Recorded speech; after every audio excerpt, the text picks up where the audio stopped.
Hi everybody, it's Adrienne. Today I want to talk about scheduling, and this is a topic that is very, very challenging for most of us bridal seamstresses, and it's a continuous work in progress, but it's something very, very important because this time of year, as you know, specifically, is when brides are texting, emailing, calling, where's my dress? Is my dress ready? They are chomping at the bit to get their October, November, December dresses back. And if you haven't set your schedule up well, they are sending tons of messages, and it gets really it makes you feel really tense while you're trying to sew. So obviously you want to get ahead of it by setting up your schedule before they're even calling. And what does that ideal schedule even look like? I feel like every year, this time of year, like September is always super busy, and it's hard to know how to lay it out from the summertime because the summertime is like slow, and then all of a sudden it all hits at once.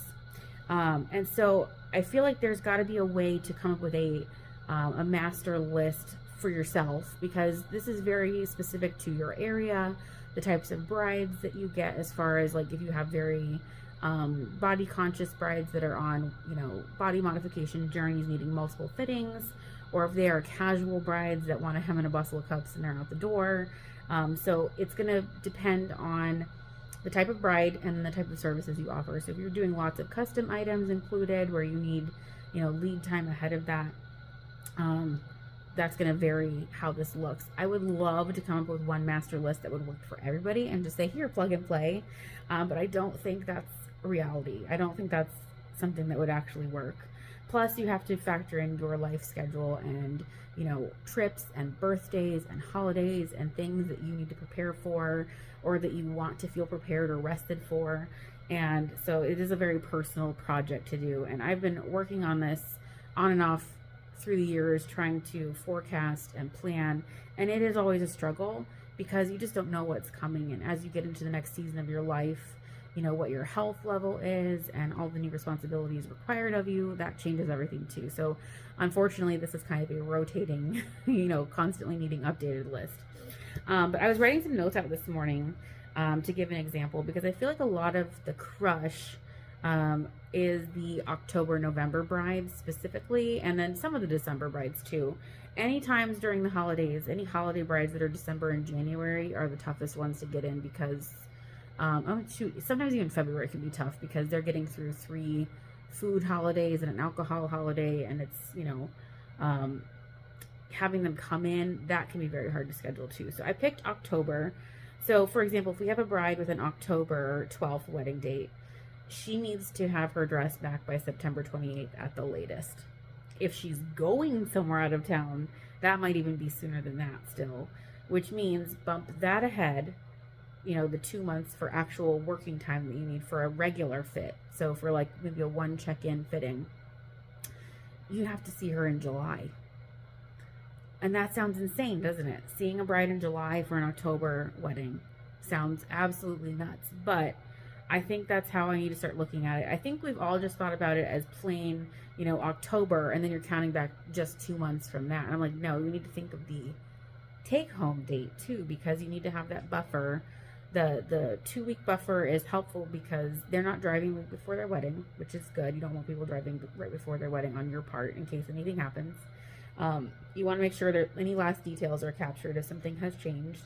And for any brides that are pregnant, it's good to do their pickup closer to the time anyways, because their bodies are so ever changing, that you want to make sure you're capturing all of those last details too. So it sounds preposterous to say that you need the dress in July for an October date, but I think that's really how it works best to get your schedule manageable and comfortable. And then what to look at for your pickup days. So during this season right now, start noticing what things feel comfortable to you and what things feel uncomfortable. And I know that sounds really basic, but we don't think about our needs as a seamstress because we're always thinking of the brides, which is good. But if you're constantly feeling crushed and like chaotic and, this and that is happening, you can help your brides by helping yourself first and choosing maybe 2 days of the week that you're comfortable doing pickups on, and then choosing 2 sections during the month for those. And that way, okay, if I fit her in July for an October wedding date, maybe in September, I'm going to set her up for a Friday or Saturday pickup on these 2 days only. And then similarly, you can put pickup dates on those same days. And that way you're doing the same task pickup on that day. And balancing it out a little bit better that way, if that makes sense. The real task comes into play if somebody brings in their dress very early. But I would say to give yourself a cutoff, because I still took in some Octobers in August, and it's tighter than I want it to be. Can I do it? Yes. Do I want to be feeling chaotic though? No. I don't want to feel chaotic anymore, because my life circumstances are so chaotic around me that I don't want to feel like I'm rushing through anybody's work to get done, to try to be a good mom, to try to be a good partner, to try to take care of my house. I don't want to feel quite as divided.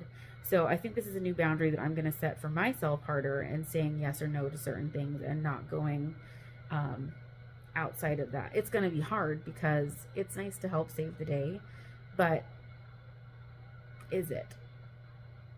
Is it saving the day for yourself if you overload yourself? No. And if you overbook yourself on any of these, you're also cutting off the, the next months that you can take in comfortably too, because you can't be doing a pickup and a fitting at the same time. So you have to figure out how many of each you want to do per week, per day, per month, based on whatever your goal is. And I think that's really the key there too, is what is your overall goal? And right now my goals are a little more centered around creating a feeling of balance, not necessarily a financial goal, but creating a manageable feeling system so that I can see what that looks like in dollars. And then I will know if that amount of dollars matches how I feel. And I realize that doesn't sound like a solid business plan, business idea. But in order to run my business in a healthy way, I'm the only one here. So I need to take good care of myself. And I think this will help give me a good structure for that too. Now, as far as booking the actual dates goes, people have all different software systems for that, but I still like writing it on paper so that I can look at it any time. And I love Post-its. I love Post-its, moving things around and seeing what works. I think I'm going to make a calendar to block things out and actually write for myself. October brides need to be in July. Like, I'm just going to write it out plain for myself and stick to it, and we'll see how that works. So let's get down to some actual calendar and paper. Okay, so I made some really messy notes, kind of a flowchart style, and I'm tidying it up to look like this because this is how my brain has been wanting to see this written down so that it can make sense to me. So we have our dates in real time here. I wrote July through February just to give us a good sample. I feel like this is the hardest pinch point for us bridal seamstresses because we're trying to be present for holidays. We're trying to show up for our brides enough as well so they don't feel nervous during this holiday time. But we're not as client facing during these months just because, there's sewing to get done. So what I was saying earlier about a bride for an October date needs to come in July. So I wrote up here, these are the tasks we're doing as a seamstress. We have our fittings, our actual sewing time, and then our final turnaround, like final pickup appointment scheduled here. So in July, we are fitting October. This dress is going to get sewed off in August, and then it'll be ready in September for her final appointment. So this flow is what I've been needing to see, because now I can go through here for August. I need to be fitting November brides while I'm sewing the October brides and doing finals for which months here. So I need to get this all written out, and that way I can look and make like a cheat sheet for myself, because it's easy to say yes, I have time, because I don't really know what time I do have and what it looks and feels like, because this seems so much sooner. Sewing an October dress in August seems weird, but in order to get it done in time without being crushed for her date and pickup, this might be the way to do it. So I'm going to fill this out a little further, and then we'll talk about it some more. Okay, I just went ahead and filled in a few more up here. And this is where the art and the flexibility of scheduling really comes into play, and you have to personalize this, because I feel like October is one of the busiest months for most bridal seamstresses, depending on your state. But basically, you can see here, we're working so far out ahead, and we are thinking of 3 different time frames all in one non-matching month. So in July, I am thinking of October, September, and August brides. I'm thinking of everybody.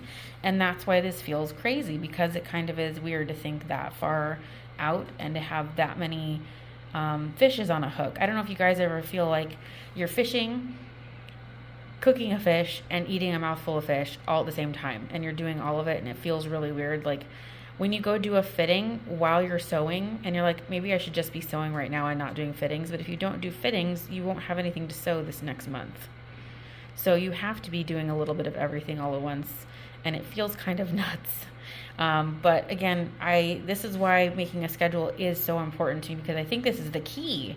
This has got to be the key. So if I know that I'm taking a ton of October brides, obviously we're going to encourage them to come in sooner than July. But I know for a fact that's my cutoff. If I don't get you in the first week of July, I can't fit you in because I will be overloaded, and then these other people will be impacted. All of my brides for November and September dates will also be impacted. So this just gave me some visualization that I've really been needing, because it's so hard to say yes to everybody and to say no to everybody. So this will help me say yes confidently, because I want a nice schedule that feels good too. And then if I want to open up an emergency booking in the middle of somewhere, if I end up finding myself short, or if I have free time, I can do that instead of saying yes and then magically finding a place for them, because this means that now during Thanksgiving, I might not be able to cook as much as I wanted to, or during summertime, I'm not going to have enough time to hang out with my kiddo and feel like a good mom. See what I'm saying? So I'm going to get this written out all the way and see how this looks for myself. Okay, so now that I filled this out a little bit further, something interesting has happened here. So I'm thinking about what normally happens during December time, and either you take no fittings or you take very few fittings.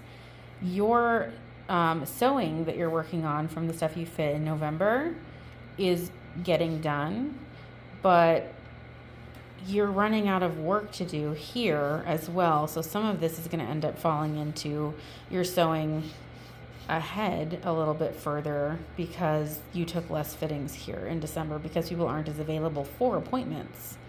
So maybe in November you could take a few more fittings than you normally would that are for next year to bulk you up for when you have this sewing time blank. Or you can use this sewing time to make veils and garters or waist stays or stuff like that for your, rooms, stock up on supplies that you need to make, corset kits, stuff like that.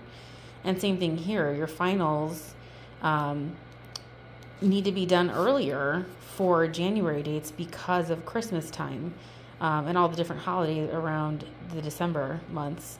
So you might not actually be turning them in December. You might be turning them in November ahead of things. So again, you're going to have a little more time on your hands, but you might want that so that you can focus on your own holiday preparations. So these are things you need to think of ahead too. So then in January, the shuffle down happens because this month has changed everything. It trickles down in a weird way. So getting back on track is a little bit of an unknown here because, you have less sewing time. I think this is where a lot of us overbook because we think this sewing time should be fitting time. And then we overbook on accident because it just carries through till the next cycle starts again. So that's kind of eye-opening for me. It's interesting to see it out on paper, isn't it? It's really a lot to think about, isn't it? Obviously, those dates are bare minimum because you want to get stuff in as early as you can to get it done as early as you can too. But depending on the type of brides you have, it's better to fit them closer and do their finals closer to their date because they might come back and say they've changed now and they need to get in for more new work, and then you can't fit them in because you weren't counting on them needing that much time in fittings. So it just gives you a lot to think about and how to kind of prepare. There's obviously still going to be things that you can't plan for, emergency stuff that comes up, and to what level you want to be able to offer emergency services to people is going to be up to you and up to your schedule. I think I might like to see how it feels to be less full and then add on rushes as I need to, because I've had a couple ladies lately that wanted to book in for emergency appointments and they never showed up. 2 of them just fully never showed up, never said a peep. So I don't know that emergency brides are really my area of interest at all, because do I want to bring that into my life? anymore. I used to take stuff like that when I was younger, but I don't know that those are the brides I want to be seeking out either. So maybe just having time to rest and do other parts of my life if I catch up on my work. I mean, I can't even say it because that's not even a concept. Catching up on your work is not a thing that bridal seamstresses ever seem to get done, because there's always new stuff coming. But like maybe I can actually develop another project or work on something different in my sewing career. So yeah, it's really just an ever-changing system altogether, but I really wanted to start dialing in on some good solutions because I see this problem pop up all the time with scheduling and, like I said, this crunch feeling. So I think the key to all of this is to, again, always setting good expectations with your brides and being really vocal about what your needs are and what the schedule is going to look like. But at their first appointment, give them a list of times and book them right away for their next fitting and their final appointment, so it's already spaced off on your calendar. And I'm thinking that if I use this template that I'm working on right now, I will be able to tell if I have overbooked myself before I've done it, which is obviously that's the goal. You don't want to overbook at all, but at least you'll know if you need some help or if you need to, miss a birthday party or miss something so that you can get something done before it's actually become a problem. Because I think we've all accidentally overbooked ourselves and we didn't know about it until it was too late. And then you're just staying up for days in a row trying to get things done, which doesn't feel good. So anyways, I would love to hear what your thoughts are in the comments below, because this is something we all could use help with. And I'm also interested to see what type of brides you have and what their needs are, and what fit requirements are common in your area. Do your brides expect to have 10 appointments? Do your brides want one and done? Are they going for painted on looks, or are the brides just doing hem, bustles, cups, and they're out the door? What's kind of the vibe for your area? Maybe we can make like a little map from it and kind of learn, who is where and what is happening in the world as far as bridal sewing goes. So anyways, I appreciate you guys sticking around and sharing in this conversation with me. This is, like I said, this is a key for our industry that we all could use some help with. So I hope you guys have a great day or night wherever you are, and I will see you in my next video.